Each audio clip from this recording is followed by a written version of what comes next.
এখানে আগে বলেছিলেন একজন সংসদ সদস্য যে আমরা সংবিধান ছুঁড়ে ফেলার কথা বলেছি।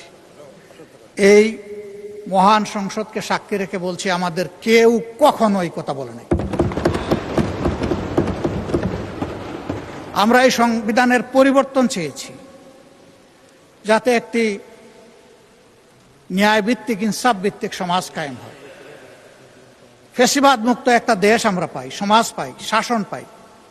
সেই জন্য আমরা কথা বলেছি। বরঞ্চ যারা বলেছেন তাদের অনেকেই দফায় দফায় এই কথাগুলো বলেছেন।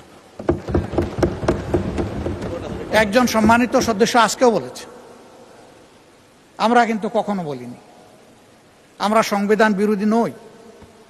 সংবিধানের ওই জায়গাগুলো আমরা চাই না যেই জায়গা গত ৫৪ বছরে ফ্যাসিবাদের জন্ম দিয়েছে দফায় দফায়।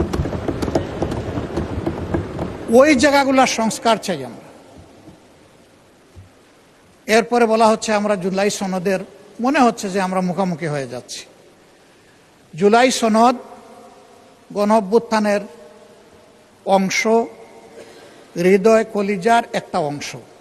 আমরা এটার বিরুদ্ধে যাব কেন?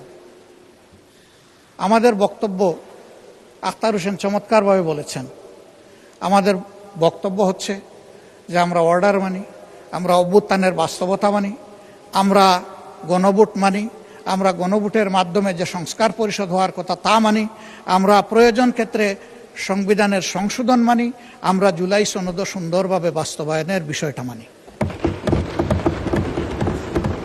এই কোনো জায়গায় অমান্যের কোনো জায়গা আমাদের পক্ষ থেকে নেই। এখন যদি আমরা সবাই সব কিছু মানি, তাহলে যে মানার ভিত্তিতে আমরা 12 ফেব্রুয়ারির দুটো নির্বাচন করলাম, এর আগে তো আমরা কেউ বলি নাই যে আমরা সংসদ নির্বাচন মানি না অথবা আমরা গণভোট মানি না। এখানে যারা আজকে আমরা আছি এই সংসদের ভিতরে, মহান সংসদে, তারা সকলেই গণভোট এবং গণভোটের হার পক্ষে কথা বলেছি।